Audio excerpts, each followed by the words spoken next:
Hey, what's up, everybody? This is Charles Sabanson, and welcome you guys to another episode of the Dreamers Pro Show. We cover everything from sports, hot topics, classic debates, entertainment, and we give you guys a fresh perspective on things. And now we see them, and we're trying to hit 200,000 subscribers this month. So we appreciate it if you guys help us and subscribe to the channel if you haven't already. Our goal is to hit 200,000 by the end of this month. We appreciate that. Anyway, let me get into this topic here. So this weekend, I came across a show. It was yesterday. I came across a show of Charles Barkley on the the Dan Patrick show, and he went there to talk to him for about a 30-minute segment, right? And we're talking about the NBA. I think they talked about Anthony Edwards. They talked about a few other things.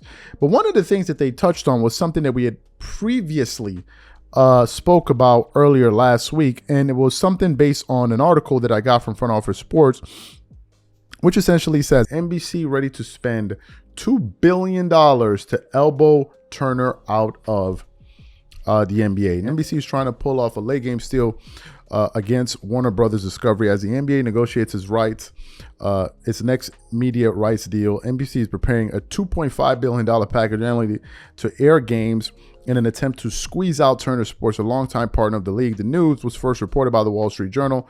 The NBA's rights negotiations are ongoing with Amazon, and longtime partner Disney/ESPN is also in the mix. NBC is no stranger to the NBA. The network had the rights to games from 1990 to 2002 when Michael Jordan and the Bulls dominated the league, and the network's Round Ball Rock song has become an icon of that era. NBC Sports currently has broadcasters Noah Eagle and Mike Tirico on its roster, both whom have extensive experience calling NBA games.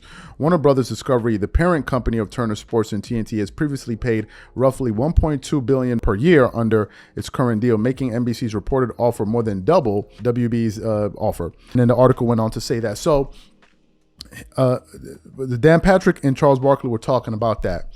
And Dan Patrick essentially asked Charles Barkley, what are his thoughts about this negotiation? And to me, I was very surprised what Charles Barkley had to say, given the fact that he's a very wealthy individual. So to hear him say that he was very worried and is concerned, he doesn't know what the final decision is going to be. And actually in the show, he said today may be the deadline for them to make a decision on what will happen. So for those of you who didn't hear Charles Barkley express his concerns about possibly leaving Turner possibly losing out to NBC Sports, I want to play for you now and then come back and react to his comments. Take a listen to what Charles Barkley had to say here. What is the future of NBA on TNT, your show? I have zero idea. It's interesting you asked me that question because I think today is the deadline. I don't know. It's nerve-wracking for everybody. It's very stressful. But I don't think anybody knows. Listen, I love TNT. I hope we keep it. I love TNT. But right now, I think I talked to Ernie last night. I think they're going to make a decision by the end of the day. And I don't think any of us know what that decision is going to be. Now, they have to match NBC's offer. Yes, okay. But I don't think we know what's going to happen. But it's very stressful at work right now. But if the NBA goes away, are you a free agent? Yes. Is Shaq? I don't know their contract situations, but I made sure because we had a disagreement. We had a disagreement when I was redoing my deal 2 years ago about, well, what happens if we lose the NBA? And they're like, well, we don't know. And I said, well, what does that mean? You don't know. And I want to put myself in the best possible scenario. And I said, I want to be a free agent if we lose to NBA. And they said, no way. I said, no, there's going to be a way. And I said, guys, I'm not signing a new contract unless I can be a free agent in 2 years. Now, I want to make it clear. I love TNT. I love everybody at TNT, and they've been great for me. But I don't want to be in limbo if we lose to NBA. That wouldn't be fair to me. Like, there's no person watching this show right now want to be like, I don't have a job and know what I can do. I want to make it perfectly clear if y'all lose the NBA, I want to be a free agent. So That's the situation now. And I can say that. I hope we sign the NBA. I love TNT, but it's nerve-wracking over here right now. You guys got a lot of power, though. You and What do you Shaq think? and Kenny, if you guys want to. I know Ernie's said publicly that he wants to stay at TNT. Well, we all want to stay at TNT. No, but if the NBA leaves, Ernie said that he wants to stay at TNT.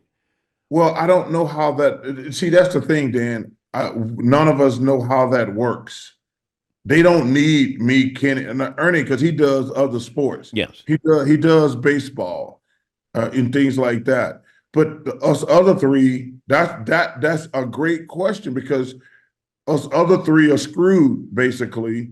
Not necessarily screwed, but we won't have a job. No, NBC would then just say, guys, come on over. Yeah, but I don't know how that works without Ernie, to be honest with you. So you heard what Charles Barkley had to say. What are my thoughts on this? First of all, again, I'm surprised to see his reaction, given the fact that Charles is such a wealthy man. I was surprised to hear him sound like, man, I'm going to be out of a job. And maybe he was speaking from the standpoint of, he's going to be out of a job in terms of not being able to do anything. And certain people, when they're in their 60s and 70s, they still work. And the reason that they work is that you want to keep your mind active. And the minute you, as they say, you don't use it, you lose it. So a lot of people like to work. Even past retirement, they like to be busy, like to be active, keep themselves going, keep themselves in the mix. And probably that's what he's talking about, because if he's out of a job, then what else is he going to do, right? So I can understand that standpoint. In terms of the negotiation, listen, double is double. For NBC to double the offer from 1.2 to 2.5 billion, that's a lot of money. And if you're not going to match it in the case of Turner Sports, then there's a real possibility that they may lose out. Now, he also spoke about in that interview what it would look like, because they have the crew with him, Shaquille O'Neal, and Kenny Swift. He's like, well, what if NBC decides to do a show with you guys?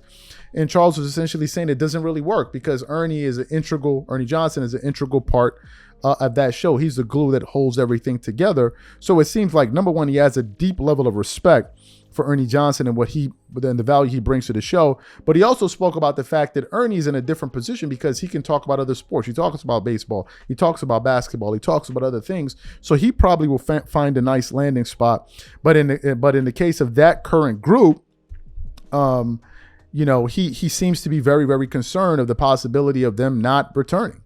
Right. And to me, it would be quite surprising. Like, damn, Charles Barkley Inside the NBA is one of the shows that we all look forward to, because we get a perspective on sports that we don't get on any other show. On most shows, we got people up there twerking it up, knocking all over the place, knocking over each other's drinks, hollering and screaming up and down the hallway. Whereas Charles Barkley gives some of the most candid point of views in sports media, especially as it pertains to basketball. Sometimes he gets it right, sometimes he gets it wrong, but he's never afraid to truly say what he thinks. And some of those arguments that you see take place on television are genuine basketball arguments from pantheon great players like Charles Barkley and Shaquille O'Neal, and Kenny Smith also has championship experience, and he lends his view to his views to whatever argument that they have, which makes every conversation that much more rich to listen to as an NBA fan. So I hope they find a way to keep that group together. And I guess we're just going to have to wait and see what ultimately happens, because, again, 2.5 billion per annum is a serious number, is a very, very serious number. So I guess we're going to have to wait and see what happens. So the question to you guys is simply this. Number one, are you surprised to hear what Charles Barkley had to say in terms of his tone? Number two, what are your thoughts? Do you want NBC Sports to take over? Do you want something new, or do you want them to keep what they currently have going with Charles and those guys? Whatever you guys think, please leave your thoughts in the comment section. We catch you guys on the next show. Peace.